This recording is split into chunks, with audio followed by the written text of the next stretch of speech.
In another set of fire good news, let's talk about WikiLeaks founder Julian Assange, who pled guilty to avoid additional prison time.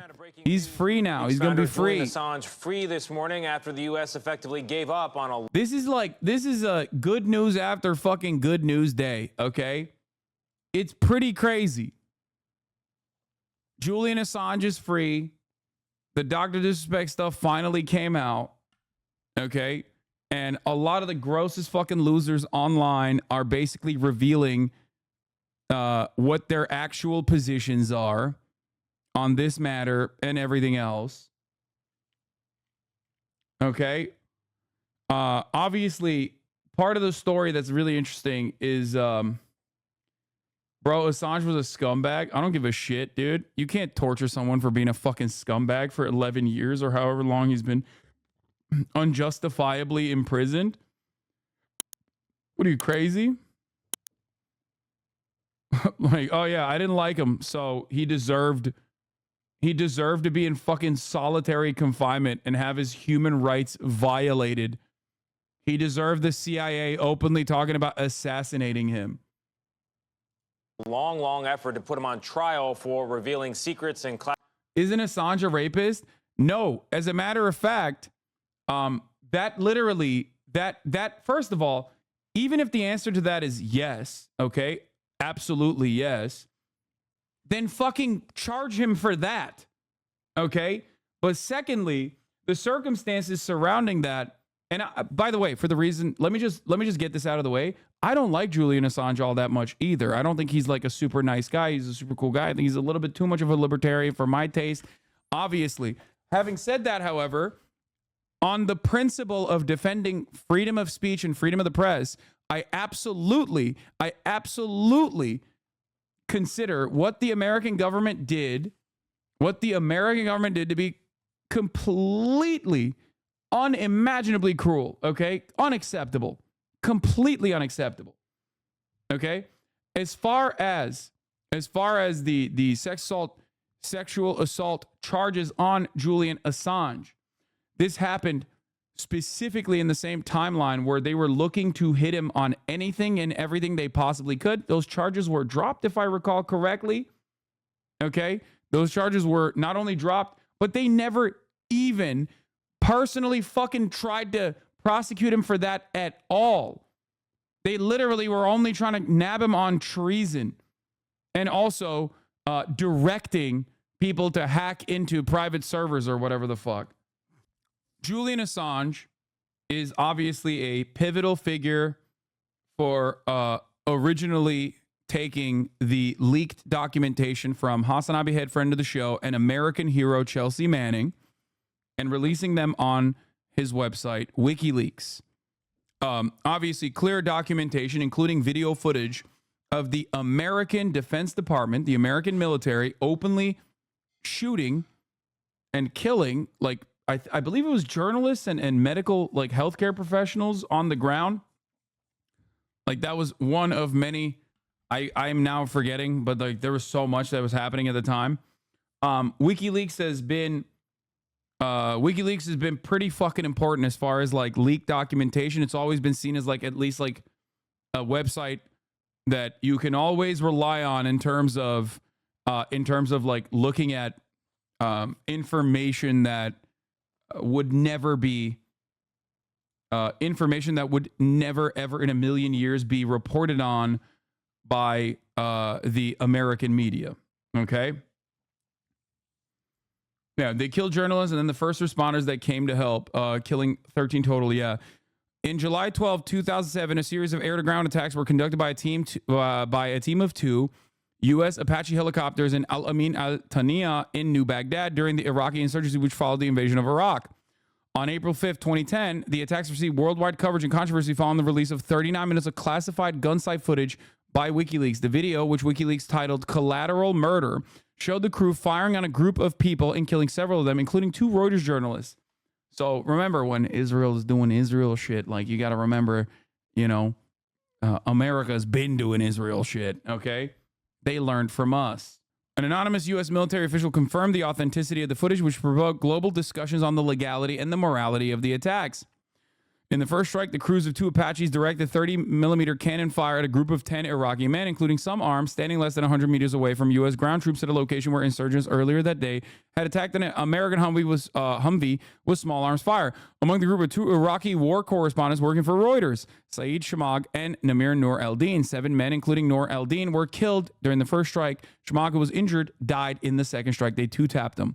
The second strike, also using 30mm rounds, was directed at a van whose driver, Saleh Matasher Tomal, drove by and helped the wounded Shamag. Both Shamag and Tomal were killed in the second strike, and 2 of Tomal's children were badly wounded. So I'm not going to show you the video for obvious reasons, but it was gross. It was incredibly violent. It was, you know, just another fucking Tuesday. So now, having said that,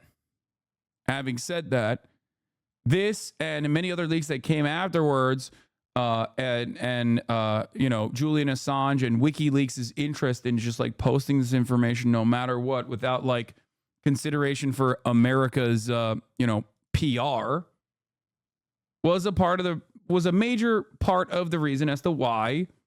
Because remember, the American government arrested and imprisoned and tortured Chelsea Manning for years for taking this footage to journalists, including WikiLeaks. So you have to remember, like, they were not fucking around, okay? Anytime somebody talks about whistleblowers in this goddamn nation, or anytime someone talks about fucking free speech in this goddamn nation, freedom of the press in this goddamn nation, remember this WikiLeaks shit, okay? It's a lie. Classified material. WikiLeaks says Assange left a British prison overnight and boarded a private plane. Anyway, yeah, Democrat president, by the way, certainly. So after all of that, Assange was basically persecuted by the American government pretty openly, as a matter of fact, pretty openly. This happened to Edward Snowden as well, obviously, with the NSA leaks. As you guys know, Edward Snowden now lives in fucking Russia for that reason. The people that personally played a role in the investigative reporting that was conducted both before and after this now have become kind of weird. At least one of those individuals is Glenn Greenwald, as you guys know, who has done his own weird fuck shit since then. But, you know, that's besides the point. Ultimately, Assange had a litany of different charges. Here, let's take a look. He's accepted a plea deal that would avoid any additional prison time. Charlie D'Agata is outside the prison where Assange has spent the past 5 years. Charlie, I think people are wondering how to think about this one this morning. Good morning to you. Yeah, it's a tough call, Tony. So we are outside the Belmarsh prison where Julian Assange has literally left the building and the country. He's making his way to the West Pacific. He'll be touching down technically on U.S. soil. He'll make that guilty plea. It's understood the judge will accept that plea, and then he will be free to go home back to Australia. WikiLeaks founder Julian Assange took his first steps toward freedom. Oh, yeah. If you also recall, Chelsea Manning refused to give the U.S. government information about Assange and then was imprisoned again only a couple of years ago and thrown into solitary confinement again for refusing to incriminate Julian Assange. Boarding a plane to the Northern Mariana Islands, where he's expected to plead guilty to 1 count of espionage, according to new court documents filed Monday. Yeah, he's getting to 1 count of espionage. He's pleading guilty. Mariana Islands. We're running back. Where 1 count of espionage. Guilty to 1 count of espionage, according to new court documents filed Monday. The 52-year. And basically, he's pleading guilty to 1 count of espionage, and he's getting time served for his 5 years in the fucking UK. Year-old has spent the last 5 years in a British prison. As the U.S. government sought his extradition to America, now those 62 months will count as time served for his crime. Assange faced 18 charges after WikiLeaks published a series of leaks provided by U.S. Army intelligence analyst Chelsea Manning in 2010, including U.S. diplomatic cables and footage from a U.S. military helicopter allegedly showing Iraqi civilians. Bro, what do you mean allegedly? Baghdad. Light them all up. Come on, fire. What do you mean allegedly, the bro? former tech expert spent 7 years in refuge at Motherfucker's still going with this allegedly shit. That's London's crazy. Ecuadorian embassy. Why did Trump not free him? Because he's a fucking massive piece of shit. Donald Trump, as a matter of fact, literally did things that even the Obama administration hadn't done because they were, at least to a certain degree, genuinely worried about the free speech implications that this would have if they were to criminally prosecute Julian Assange, to the degree that the Trump administration was willing to go, the distance that Trump administration was willing to go. Even the fucking Obama administration, which was obviously awful in terms of like their own personal dealings with whistleblowers, even they were like, yeah, if we do this, we are opening up a massive precedent. And by the way, that's not my reporting on it. I believe at the time Jeremy Scahill reported on it. So just so you understand, like, even Barack, we tortured some folks, Obama was like, yeah, it might be a little bridge too far. We'll just keep, we'll keep him on the back burner. We'll keep torturing him. But like, if we just go through with the prosecution, which Donald Trump's administration did try to, there would be, this would open up the door to like just unimaginable consequences and a genuine violation of the First Amendment. Good evening, London. before being locked up in a high-security British prison in 2019. He's faced numerous court appearances fighting extradition, citing his declining health. It is something that is difficult for me. In a 2015 interview, Assange spoke about the strain years of exile have had on him and his family. In some ways, you must, if you believe in something and you want to see it occur, you have to pay a price. His family now celebrating. This period of our lives, I'm confident now, has come to an end. This is the best deal for everyone at this point. Former senior counterterrorism official Javed Ali. From the U.S. side, it's probably not the most satisfying outcome, but at least at face value, they could say that Julian Assange was held accountable at some level. It's so fucking gross, man. It's so fucking gross. Like, held accountable for what, dude? Posting fucking U.S. war crimes? That's crazy, okay? Posting U.S. war crimes. You have to understand. We're talking about the fact that he posted U.S. war crimes like, oh, we got him.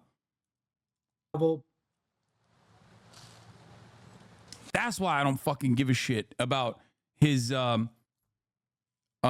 personally give a shit about his, like, him being kind of a dick. Who gives a fuck? This decision is obviously controversial. If he was convicted, he could have been sentenced to up to 175 years behind bars. Nobody thought that was going to happen, but one thing he did not want was for any of that jail time to be served in the United States. Julian Assange has finally been freed. Until yesterday, there was a strong possibility he would have died in prison, and this deal no doubt will anger some very powerful people. He shouldn't have had to plead any charges, but nonetheless, his liberation is a moment to celebrate. Not thanks to you. Where has your voice been in this epic struggle? I think all journalists have exposed themselves by whether or not they spoke up for Assange. This person is, I think, genuinely insane. There's a lot of like Julian Assange defenders that are just like weirdo QAnon people too, simultaneously, which I find really odd. You're talking to Jeremy fucking Scahill. Like, what do you mean? You think he hasn't vociferously offered coverage to this situation? Like, what? The argument is Assange was more of an active participant in procuring classified material. He didn't just receive a shoebox full of classified papers. Not saying I agree, but there is limits to journalism. Yeah, for the record, fuck that. Okay? That is crazy. That argument is crazy. That argument also is ridiculous. The other part of this is that people were claiming that he was burning assets, which would put American agents' lives at stake. Okay? That's the other argument, that he was putting American agents' lives at stake because he wasn't properly censoring the documents or whatever the fuck. Once again, ultimately, that and also other civilians that could be impacted as well. That's what he was saying. That he was like exposing war criminals, exposing American State Department employees. Even though he did do redactions, they just did not consider his redactions to be sufficient. Okay? Come on, war crimes? Bro, I just fucking literally showed you. Like, the CBS Mornings coverage of the motherfucking American Apache helicopters lasering a bunch of random Iraqi civilians that were trying to help out a Reuters journalist. Like, just straight marking them in fucking 4K. What the fuck do you mean? That is crazy. That's a motherfucking war crime, big dog. Among many other war crimes.